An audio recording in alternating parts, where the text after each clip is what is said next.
Today I will be talking about how I finished university debt-free in Canada. Now, one of the main reasons why many students cannot save a lot of money during the summer is because they still work a small number of hours. Many students actually work like 10 to 20 hours during the summer. So you actually don't pay any taxes if you pay tuition yourself. So what that means is, let's say throughout your university life, you paid $40,000 in tuition. That $40,000 is put on your account where every tax that you owe, it is deducted from that amount and you don't have to pay any taxes. If you want to save a tuition, there's no way you can be working 10 to 20 hours. You would have to be working 40 hours or more. If you work anything other than that, you won't have enough money. Many people really don't know how to save money, and a lot of times they think that things are mandatory when they aren't actually mandatory things. The biggest thing about earning money is that when you earn it, you feel as though, oh, I have the money, let me spend it. And then suddenly you realize you don't have any money left. So there are basically four different ways that you can cover your tuition. And those ways include: one, getting a scholarship, which would be great if you got a scholarship, especially if you got a fully funded scholarship where you can come to Canada fully funded without having to pay any money. That would be one option. The second option is that you can have family members support you to come to Canada. That is one way that you can travel to Canada. And another way that you can have the money to pay a tuition in Canada is from personal savings. If you have personal savings, that could be shown as proof of funds as well. But of course, you have to prove funds for 4 entire years.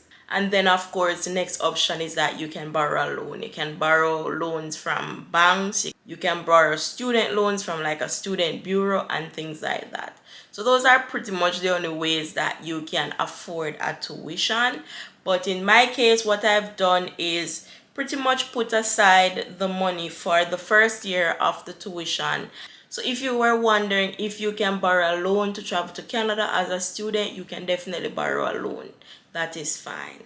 So hi there, welcome back to the channel. On this channel, I talk about life in Canada, studying in Canada, and personal development. But if you borrow a loan, it would be great if you have the ability to repay the loan long before you actually graduate from school.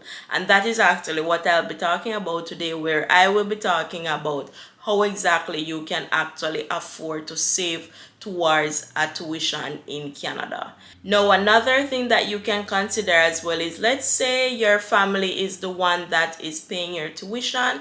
Maybe you don't want to be 100% dependent on your family and you want to make money on your own, and you're wondering how is it possible where you can actually save towards a tuition. That's exactly what I'll be talking about today. This video is for informational purposes, so you use the information and apply it to your life, because not everybody is the same. But when I do the videos, I'm really doing it generally speaking, but everything is going to be dependent on you. So in a previous video that I did, I spoke about how I was able to pay my tuition cash, and I completely explained the entire process of being able to pay a tuition cash. And there was someone who commented on that video and said it's impossible to pay a tuition. So my answer to that is yes, so many people think that, oh, you can't actually afford a tuition and they see it as impossible. But what you have to keep in mind is that if you're working 10 hours, 15 hours per week, then no, it's not gonna work. But there are ways where you can actually afford your tuition. I was able to afford my tuition, and I know many other students who have paid their own tuition. So it is 100% possible. So what I'll be breaking down is pretty much what exactly were the jobs that I was doing, and then break down exactly how many hours I was working. Because what you have to know is that there's pretty much two ways that you can really have a certain amount of money. The number one way is that you actually work a lot of hours, and then the number two way is that you make a higher salary. So those are pretty much the only two ways that you can really earn and save. So before we get into it, something to make a note of is that I am a chronic saver. Like, I will save from $0. If I was not in a job and you asked me to save $500 by the end of the month, rest assured I'm gonna save that money. And I have no idea where it's going to come from, but rest assured I'm gonna save it even if I don't have any money at all. So that's just to say that it is also important to be able to save. And some of the things about that is that many people really don't know how to save money, and a lot of times they think that things are mandatory when they aren't actually mandatory things. So one of the main ways that you can save towards a tuition is actually to ensure that you are not impulse shopping in any way. You can't be buying things randomly because the money quickly adds up. 2, discipline, which comes into impulse shopping, but it's also like everything else, like just having the discipline that, hey, this is money that I'm going to save. The biggest thing about earning money is that when you earn it, you feel as though, oh, I have the money, let me spend it. And then suddenly you realize you don't have any money left. And that is just the reality of many people. So you just have to bear that in mind and know that you have to have an intention of saving the money to begin with. So year 1, when I came to Canada, I worked 12-hour shifts during the summer. So the entire summer I was doing 12-hour shifts, and then when you work on Saturdays, it's considered double time. So double time just means that you get paid double the amount. So if you work on a Saturday, basically you get 2 days worth of income for that one Saturday that you worked. So that's a good way to get overtime. Now, one of the main reasons why many students cannot save a lot of money during the summer is because they still work a small number of hours. Many students actually work like 10 to 20 hours during the summer. If you want to save a tuition, there's no way you can be working 10 to 20 hours. You would have to be working 40 hours or more. If you work anything other than that, you won't have enough money. So when September rolls around, the immigration rule that you have to follow is that you can only work for 20 hours. During the summer, you can work full time, but once the summer comes, you have to work 20 hours off campus and unlimited hours on campus. And this is something that is very important to make a note of. 20 hours off campus, but unlimited hours on campus. So no matter how many jobs you have on campus, it doesn't count towards your 20 hours. So that is something important to make a note of when you're coming to Canada as a student and you want to be working. But there are many opportunities in Canada to work, which is actually the best thing about it, is that even though you're a student, you also get the opportunity to be working. And even if you don't necessarily want to pay for like a tuition that is so expensive and you just want to cover your rent and stuff like that, like there are students who struggle to just cover their rent. And the main thing about that is to ensure that you're getting enough hours. If you're only working 10 to 20 hours during the summer when you're on summer breaks, or you decide to do courses, consider not doing any courses and working full-time. What I said in one of my videos that I did previously is that there are many part-time jobs available. So you have absolutely no reason to say that you can't get a job. That should not be one of your reasons. So in year 1, I worked September to November and I was doing 20 hours off campus, and that was it. That's all I was doing. But during the summer, I was working 12-hour shifts. That just gives you an idea of how much you can earn. If you're wondering how much you can earn over the summer, if you work, the summer is 4 months, just multiply that 4 months by the per hour rate, which is $16 as minimum wage in places like Ontario, and then it's more than $16 something in Ontario. British Columbia is probably 17, and then for PEI, Prince Edward Island, it's $14.50. So you can do that calculation, and also check out the video where I talk about you can pay your tuition cash if you haven't seen it already. That will be a very helpful video. The next video that I would highly recommend is also check out the video where I talk about free monies in Canada and also opportunities to make more money. That would be a very good video. I had a call in that video and I feel as if that's why it didn't get as much view, but it's a very, very good video. It's very, very informative and it will teach you a lot of things that will be very, very important to know.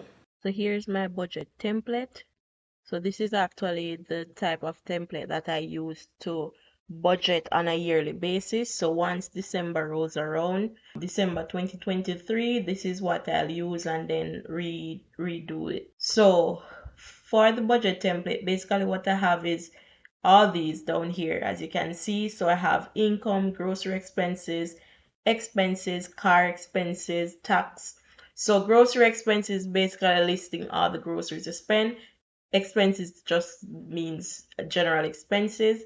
Car expenses is to specifically see how much you spend on your car specifically.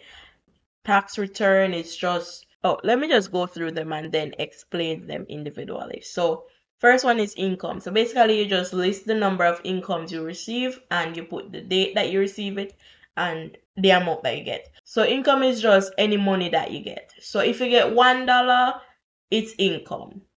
$1 income.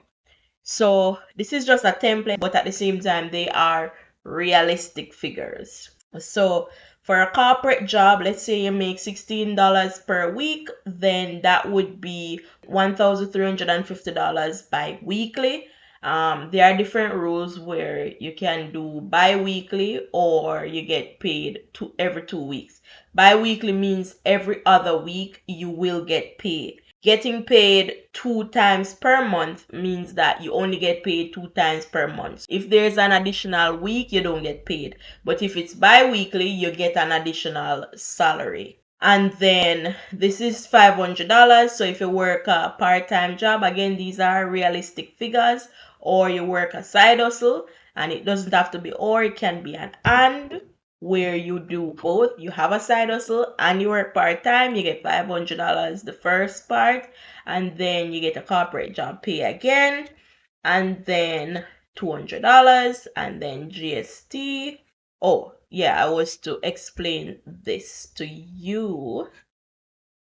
So you get the $16 per hour, and the biggest thing is this: taxes. So with taxes, if you're an international student and you pay your own tuition, or when I say you, I also include family and friends. If they are the ones paying your tuition, then that money is given back to you through taxes. So you actually don't pay any taxes if you pay tuition yourself. So what that means is, let's say throughout your university life, you paid $40,000 in tuition.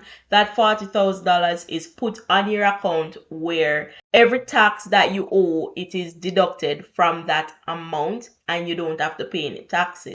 So that's the answer for taxes. So this is the amount you get, and you pretty much will get all of it if you pay your own tuition for the duration, because tuition for international students is a lot of money, so it does really add up in this regard. So taxes, now you know about it and know that you don't have to pay for that.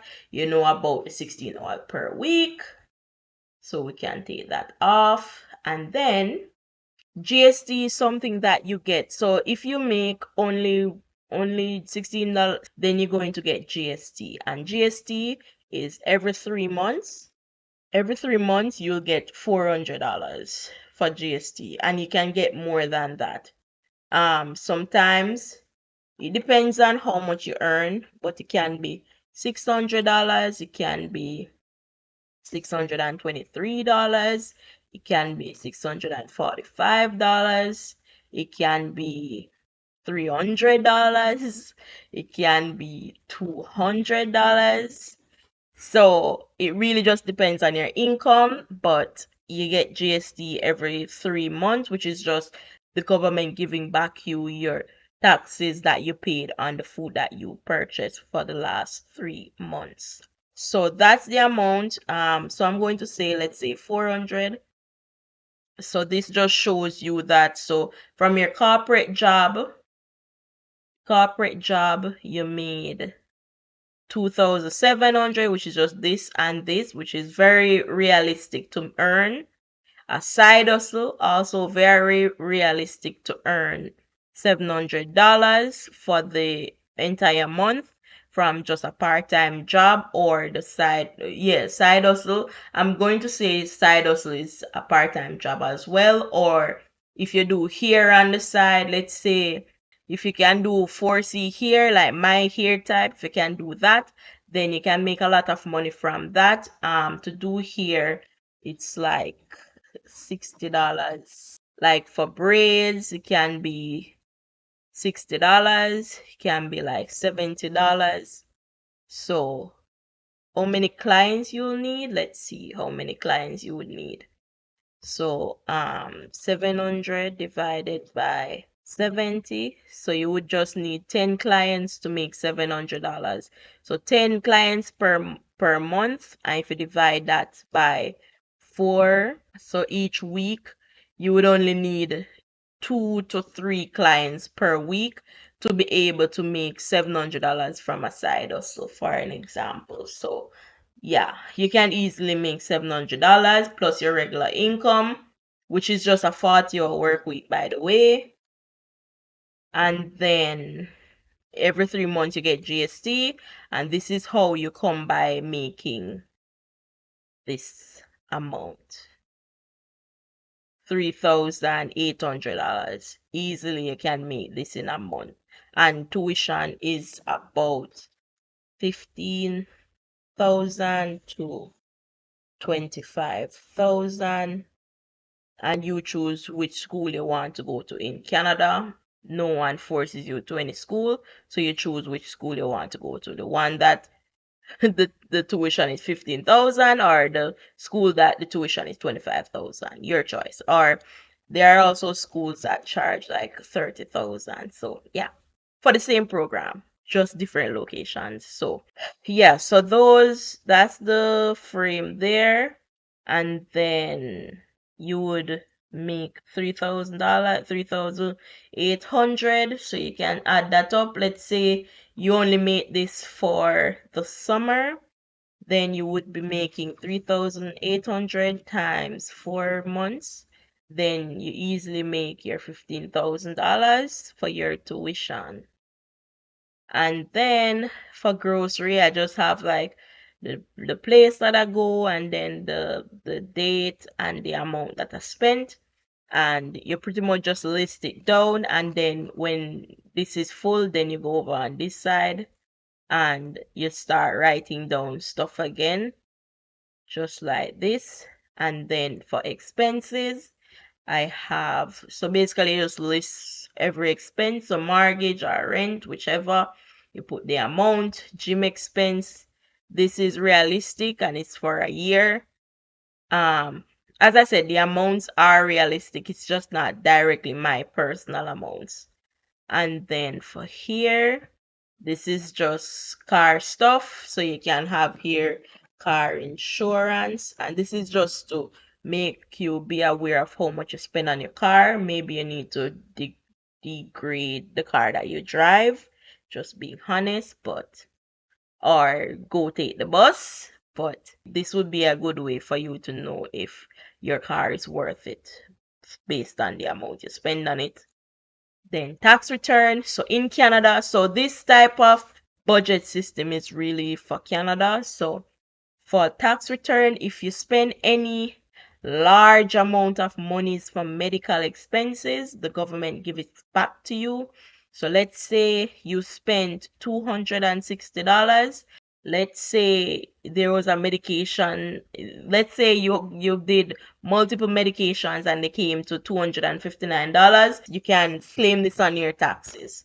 And then for here, these are just some of the accounts in Canada. So emergency fund in Canada is just you saving towards an emergency. So emergency also includes you losing your job.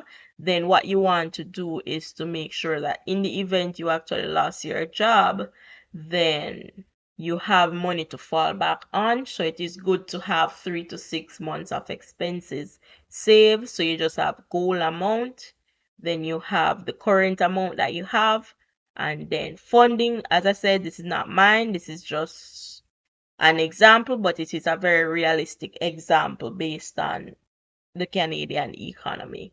And I also watch YouTubers who are Canadian, so I have an idea of how much they earn and how much they save. If you're not paying a tuition, then what you're doing with the money. It would be great if you're putting emergency funds aside, you're doing TFSA. TFSA funds, just tax-free saving account, where you save money and you can also invest it. Oh, they are both investment accounts, RRSP, TFSA, both investment accounts where you can invest money, and there are multiple benefits to this.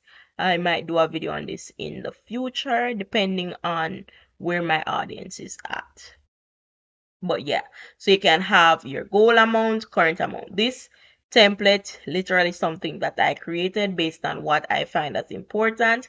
I do have titles here and then I have goal amount. For example, I could say travel to Toronto.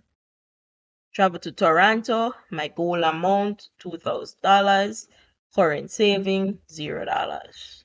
And then how am I going to save it? I can save from my current job. So that's how you do it. And then where exactly you put it, you can put it in savings account, or you can put it in a checking account. Anywhere you want to put it, you put it and don't touch it. Yeah, so that's how you do savings. And this is just my template. Budget. So for budget, for me personally, I don't have to be a strict budgeter, but if you're not a disciplined person, use the strict budget and stick to it. For me, I'll spend in some categories, I'll spend more. In some categories, I'll spend less. So here you can just write down insurance. You can say $70. Um, yes, you can say you spend about $60. Um, rent you can say it's about 1,300. Grocery you can say 400. Phone bill you can say it's about $60. These are realistic figures based on the Canadian economy. So it would be good to make a note of them. These amounts would be over here. So you can take it from here, 2,700. So this is actual, so you can say 2,700, and more than likely you'll know your actual. If it's a stable amount, you would have to estimate it and say, maybe from your side hustle you thought you would make like 300, but instead you made 700. So that's how you would do that. So you thought you were gonna get 3,000, you end up getting 3,400. And if you get any additional income, then you're gonna have to like take this, cut it, and then drop it here, do that, and then in here you write down other income, and then you write $0 budgeted, but the actual you made $400. So that's how you can do that there. This is usually accurate because your rent is the same every single month. It doesn't change, unfortunately. It doesn't get any lower. 400 grocery is actually, I spend exactly like 300 on grocery. Currently, I spend about 400 on grocery. Phone bill is accurate, it's $60. Eating out for me it's zero, but let's say you say it's zero and then you end up spending $40. But I don't eat out. Haven't been eating out, which is great. Netflix, like $12. And miscellaneous, let's say you buy some clothes and whatever, let's say you spend $40, and then you see how much you spending, how much you budgeted versus how much you actually spent. And if you spent less than you budgeted, then awesome, If you spend more than you budgeted, then you have to reevaluate. And you do that for every single month. So January, February, March, April, all the months. And then here I have financial position, which is just how much is in the accounts that you have. Again, these are very realistic with the Canadian economy. And then here you have income expenses. And this for me is just writing down exactly how much in total I make and then writing down the expenses that came from it. Again, these are realistic amounts, but they aren't my personal amounts. And brought forward is just how much you brought forward from the following year. That is how you budget and keep track of what you make. Oh, and I have a note up here. I always have this note up here just to keep in mind for me. Assets put. And this is from a book that I read. What is the book called? I don't remember what the book is called, but basically it says asset put money in your pocket, liability takes the money out. That is actually a better definition of assets versus what I previously learned. So yeah, that's it for this.